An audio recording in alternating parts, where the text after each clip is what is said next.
දැන් අපි සාකච්ඡා කරන්නේ 31 වෙනි ප්‍රශ්නය. සිසු සටහනකින් උපුටාගත් වැකි කීපයක් පහත දැක්වේ. ඉන් නිවැරදි වැකිය තෝරන්න.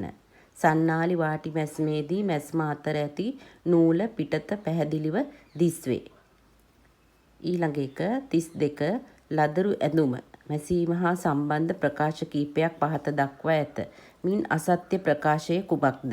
උරහිස් මැසීමේදී ප්‍රංශ මූට්ටුව යෙදිය හැකිය. දරුවනේ ප්‍රශ්න පත්‍ර සාකච්ඡා කරනකොට ඔයාලත් ප්‍රශ්න පත්‍රයක් අතේ තියාගෙන ප්‍රශ්න පත්‍ර සාකච්ඡාවට සහභාගී වෙන්න. ඊළඟට 33 ලදරු ඇඳුමෙහි කර මැසීම සඳහා යෝග්‍ය ක්‍රම දෙකකි. බීක්කු මැසීම හා සිප්පි මවාටිය මසන එක. නැත්නම් බීක්කු මැසීම සහ සිප්පි මැස්ම යෙදීම. 34 ළමා ගවුම මැසීමේදී සිසුන් විසින් අනුගමනය කළ ක්‍රම කීපයක් පහත දැක්වේ. මින් නිවැරදි ක්‍රමය කුමක්ද? 3 දක්කු රේඛා ඔස්සේ සිහින් නූල් දුවවීමෙන් සාය රැලි කිරීම කියන එක තමයි පිළිතුර 34 වෙනි ප්‍රශ්නෙට. ඊට පස්සේ අපි බලමු 35 වෙනි ප්‍රශ්නේ මොකක්ද කියලා.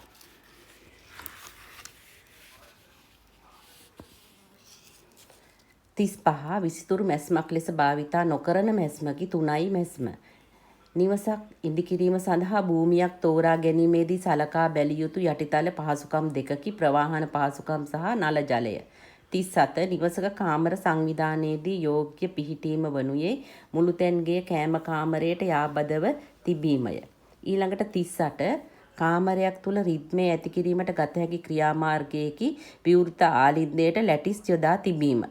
39 ගෘහ අභ්‍යන්තර අලංකරණය හා සම්බන්ධ නිවැරදි වැකිය මින් කුමක්ද? කාමරයක් තුල එකිනෙකට ගැලපෙන ගෘහ භාණ්ඩ ස්ථානගත කිරීමෙන් එකගත්වය ඇතිවේ.